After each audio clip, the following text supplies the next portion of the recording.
Hi. Hello. Welcome to Andhra Prabha. నా పేరు సాయి.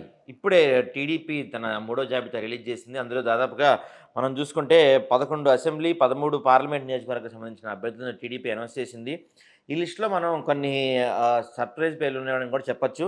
ఒకసారి లిస్ట్ చూసే ప్రయత్నం చేద్దాం మనం. ఇందులో శ్రీకాకుళం నుంచి కింజరాపు రామ్మోహన్ నాయుడు, విశాఖపట్నం నుంచి మాత్కుమిల్లి భరత్, అమలాపురం నుంచి గంటి హరీష్ మాథుర్, ఏలూరు నుంచి పుట్ట మహేష్ యాదవ్, విజయవాడ నుంచి కేశినేని చిన్ని, కేశినేని శివనాథ్ అలియాస్ కేశినేని చిన్ని, గుంటూరు నుంచి పెమ్మసాని చంద్రశేఖర్, నరసరావుపేట నుంచి లావు శ్రీకృష్ణదేవరాయలు, బాపట్ల నుంచి టి కృష్ణప్రసాద్, నెల్లూరు నుంచి వేమిరెడ్డి ప్రభాకర్ రెడ్డి, చిత్తూరు నుంచి ప్రసాదరావు, కర్నూలు నుంచి బస్తిపాటి నాగరాజు అలియాస్ పంచలింగాల నాగరాజు, నంద్యాల నుంచి బైరెడ్డి శబరి, హిందూపూర్ నుంచి బీకే పార్థసారథి. అయితే ఈ లిస్ట్ మనం చూసుకున్నట్టయితే శ్రీకాకుళం కింజరాపు రామ్మోహన్ నాయుడు అందరూ ఎక్స్‌పెక్ట్ చేసిన సీటే. కానీ విశాఖపట్నం భరత్‌కి ఇచ్చారు.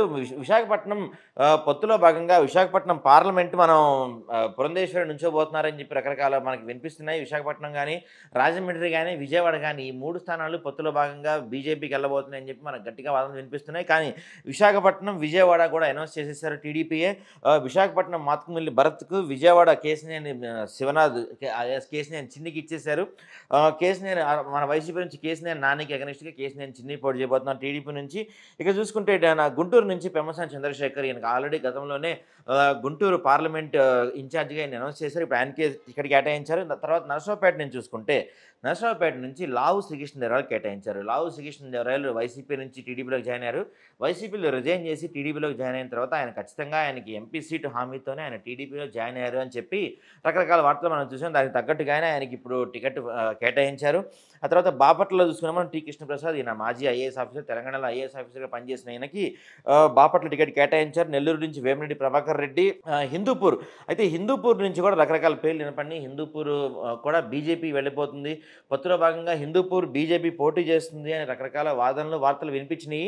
కానీ ఫైనల్‌గా హిందూపూర్ కూడా బీకే పార్థసారథి పోటీ చేస్తున్నారు. ఇక అసెంబ్లీ నియోజకవర్గాలు చూసుకుంటే అసెంబ్లీ నియోజకవర్గాల్లో పలాస నుంచి గౌతు శిరీష, పాతపట్నం నుంచి మామిడి గోవిందరావు, శ్రీకాకుళం నుంచి గొండు శంకర్, శృంగవరపుకోట నుంచి కోళ్ల లలితా కుమారి, కాకినాడ సిటీ నుంచి వనమాడి వెంకటేశ్వరరావు, అమలాపురం నుంచి ఐతాబత్తుల ఆనందరావు, పెనమలూరు ఎస్సీ కాన్స్టిట్యూన్సీ బోడే ప్రసాద్, మైలవరం వసంత వెంకటకృష్ణ ప్రసాద్, నరసరావుపేట డాక్టర్ చదలవాడ అరవింద్ బాబు, చీరాల మద్దులూరు మాలకొండ యాదవ్, సర్వేపల్లి సోమిరెడ్డి చంద్రమోహన్ రెడ్డి. ఈ లిస్టులో మనం చూసుకుంటే మనకు పెనమలూరు నుంచి బోడే ప్రసాద్‌కు ఒక టైంలో టికెట్ లేదు అనే వాదన, టికెట్ లేదు, ఆయనకి టికెట్ ఇవ్వట్లేదు అనే వార్తలు మనం బలంగా విన్నాము. అయితే అధిష్టానం దగ్గరికి బోడే ప్రసాద్ కుటుంబ సభ్యులు సమేతంగా వెళ్లి వాళ్ళని కలిసే ప్రయత్నం చేసి, టికెట్ అడిగే ప్రయత్నం చేశారు. చివరికి అధిష్టానం బోడే ప్రసాద్‌కు ఒక పాజిటివ్ న్యూస్ ఇచ్చిందని చెప్పొచ్చు. ఆయనకి టికెట్ కేటాయించారు. పెనమలూరు ఎస్సీ నుంచి మరోసారి బోడే ప్రసాద్ టికెట్ కేటాయించారు. అయితే మనం చూసుకుంటే మైలవరం మాత్రం షాకింగ్ అనే చెప్పొచ్చు. ఎందుకంటే మైలవరం వెంకట కృష్ణ ప్రసాద్‌కి టికెట్ కేటాయించారు. మైలవరం టీడీపీ ఇన్ఛార్జిగా అంతేగా గతంలో టీడీపీలో పోటీ చేసిన ఎప్పటినుంచో టీడీపీలో ఉన్న దేవినేని ఉమాకు ఓ రకంగా షాక్ ఇచ్చారని చెప్పొచ్చు. ఎందుకంటే దేవినేని ఉమ 2009, 2014 అక్కడ పోటీ చేశారు. వసంత కృష్ణ ప్రసాద్‌కు టికెట్ కేటాయించారు. రీసెంట్‌గా ఆయన వైసీపీ నుంచి టీడీపీలో చేరారు. ఆల్రెడీ ఒక టికెట్ ఇస్తారనే హామీతోనే ఆయన వైసీపీని వీడి టీడీపీలో చేరినట్టు తెలుస్తుంది. ఎప్పటినుంచో పార్టీలో చాలా సీనియర్‌గా పేరున్న దేవినేని ఉమాకు టికెట్ లేకపోవడం మాత్రం ఒక రకంగా షాకింగ్ న్యూస్ అనే చెప్పొచ్చు.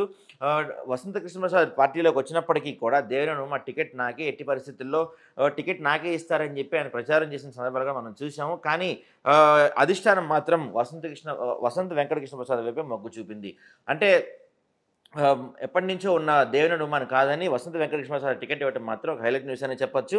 మొత్తం మీద ఒకసారి చూసుకుంటే పలాస నుంచి గౌతు శిరీష, పాతపట్నం నుంచి మామిడి గోవిందరావు, శ్రీకాకుళం నుంచి గొండు శంకర్, కాకినాడ సిటీ నుంచి వనమాడి వెంకటేశ్వరరావు, అమలాపురం నుంచి ఐతాబత్తుల ఆనందరావు, పెనమలూరు నుంచి బోడే ప్రసాద్, మైలవరం నుంచి వసంత వెంకట ప్రసాద్, నరసరావుపేట నుంచి డాక్టర్ చదలవాడ అరవింద్ బాబు, చీరాల నుంచి మాలకొండ యాదవ్, సర్వేపల్లి నుంచి సోమిరెడ్డి చంద్రమోహన్ రెడ్డి సర్వేపల్లి ఎప్పటి నుంచో పోటీ చేస్తూనే ఉన్నారు. ఇకపోతే చీరాల నుంచి మొదటిసారిగా మాలకొండ యాదవ్, చీరాలలో మొదటిసారిగా యాదవ్ సామాజిక వర్గానికి చెందిన వ్యక్తికి టికెట్ ఇచ్చారు. మొత్తం మీద ఈ ప్రకటించిన ఈ అభ్యర్థుల జాబితా 11 పార్లమెంటు, 13 అసెంబ్లీ స్థానాల జాబితా మాత్రం కొంత షాకింగ్‌గా ఉన్నాయి, కొంత సర్ప్రైజింగ్‌గా ఉన్నాయని చెప్పొచ్చు. ఇక దాదాపు మూడో లిస్ట్ కూడా ప్రకటించేసిన టీడీపీ ఎన్నికల ప్రచారంలో మరింత స్పీడ్ పెంచబోతుందని తెలుస్తుంది. చూస్తూనే ఉండండి ఆంధ్రప్రభ.